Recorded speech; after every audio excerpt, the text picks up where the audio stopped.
But there guys, we've made it. We're at that part of the project where little bits start going wrong. Let me share this with you.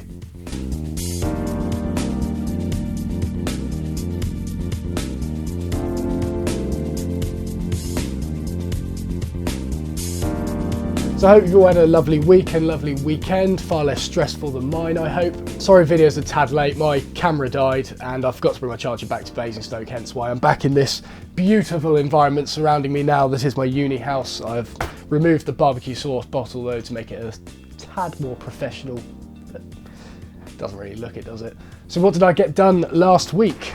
Well, let my list consult you. First thing I did this week was mortising. What a job that was. So these were the mortises in the legs to accept the tenons for the stretchers. These were originally meant to be 20mm wide, but I had to reduce them to 19mm or 3/4 inches because of the size of the cutters we had. My God, is it difficult to get those into the legs. My good God, that was a day. Stupidly, I chose to wear this jumper when it was a slightly humid day. I think there were storms coming or something like that. And wrenching that mortiser down to get it to cut 19mm holes down 60mm into ash was disgusting. It was, oh. So I had the lip and spur bit inside the mortising chisel poking out about 5 or 6mm below the size of the chisel in order for that to clear the waste first and then chisel down. With smaller mortise chisel bits you can kind of afford to have the lip and spur bit a tad more flush with the edge of the chisel, but something this size, you need it to clear a lot of waste first before you can start wrenching it down. Now I don't know if this chisel bit was blunt, I don't know if the drill bit was blunt, but I was literally bouncing off this machine to get it to cut. It was going in, there was a little bit of smoke, which I guess kind of implies it was probably the bit that was blunt. But yeah, that was a fairly disgusting job because, like I say, humid day, wearing this jumper, nothing on underneath it, so I couldn't exactly take the jumper off, bouncing off a machine to get it to cut. Oh, never again. So because I'm installing the crisscross hardware in the front left leg, as I said in the previous videos, I've had to do a special mortise that kind of wraps around that crisscross hardware. This had a stub tenon at 19mm wide going in about 20mm, and then a 6mm mortise right next to that going 60mm deep into the leg. So with all the mortises cut, I started with the tenons to fit those. It's a lot easier to fit tenons to a mortise rather than it is to fit a mortise to a tenon. Originally I planned to do this on the table saw, but the way that the table saw spins down meant that I wouldn't be able to get to that top shoulder as much because it would hit the bottom one before it could get up here. So the bandsaw was the best way around this. And this leads on to the first cock up, which is to do with face sides and face edges. When you're doing a project like this, or no, in fact, when you're doing any project, make sure you get those face sides and face edges correct. So for all of the stretchers, my face sides and face edge, if you're looking at it from the front, was face side and then the top face edge, because that's the side you can see, that's the side you can see. Makes sense, doesn't it? The front stretcher, however, I did it face side, you can see that one, face edge on the bottom. Sounds like a tiny error, but it has big repercussions, as you can see here. Basically what it meant was, as I was inserting the tenon, all of that meat that I have on the side of the tenon that's closest to the camera should in fact be on the opposite side of the tenon, because that's going to be the material that's routed or spindled away in order to create the V that the sliding deadman is meant to slide on. So to get around this, all I did was chop off that bottom section and then stick it back on the top. Ruins the grain continuity a bit, but it's the best you can do, unfortunately, in this situation. Now the other small challenge I had this week, let's say, was, I've kind of put this in a bad order actually, I should have said this before the stretcher thing. Basically, in order to work out the distance between the shoulders on the stretchers, I had to dry fit the leg tenons into the top and then put a stretcher against it and mark those shoulder lines. And this is a much more accurate way of doing it compared to following your drawing, where by this point there's probably small discrepancies in what you've done so far that might make it misalign with your drawing. So my way of avoiding these discrepancies was obviously to dry fit these leg tenons and then mark the stretcher shoulders straight onto that. However, those tenons fit extremely well, and by extremely well I mean they were a pain in the ass to get in, and to get them out was even worse. It was a task. I posted this short clip on Instagram as I was doing it, or just after. Listen to the squeaking that this produces.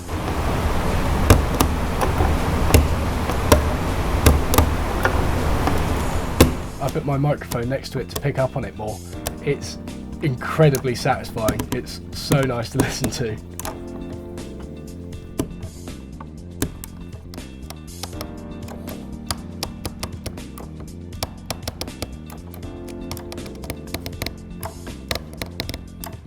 But after dry fitting those leg tenons into the workbench top, I lost so much sleep that night worrying that I wouldn't be able to get them out, because that would kind of, well, render the project useless, really. It would have been an absolute royal pain in the arse. But oh well, we got them out, so yes. And with that success came another difficult, I'm going to come up with a new word to describe all of my problems this week. Challenge, difficulty, problem, issue.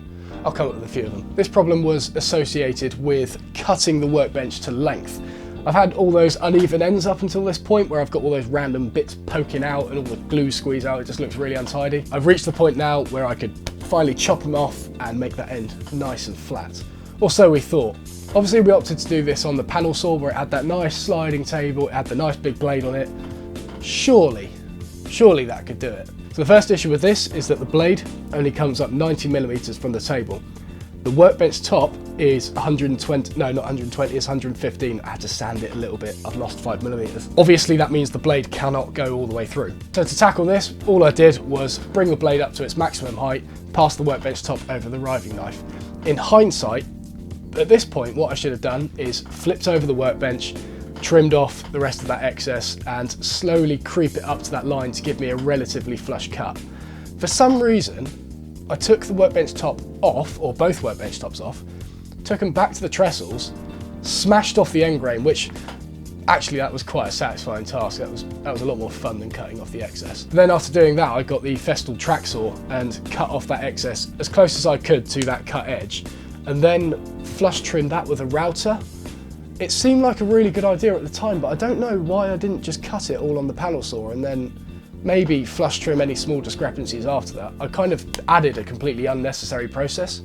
I am a silly man. Now this router bit was well used, should we say, so it kind of scorched the edge of the workbench a little bit and made it a bit burnt. I could still sand it out, but it's just, again, it's another process. It's another thing that's just a bit annoying. I could have bought one, but I didn't. I just used one that was already there. However, the scorching was not the main problem with this. The main issue came into light when I was going to cut the stub tenon on the opposite end of the workbench to accept the walnut end cap. Upon testing these shoulders to see if they were square to one another or not, or in line with each other and not askew, I realised that they weren't. Wasn't entirely sure why this was, so what I did was go back to the end that I cut flush and measured that with the square, and I realised that it touched at the bottom, the square touched at the bottom, but at the top there was a millimetre gap. I reckon what happened here was because of the sheer weight of these tops, I put it on the sliding table and it might have slightly pushed it down a bit, obviously meaning that the blade's still cutting at 90 to the table. However, because that table's lowered, it's thrown it off.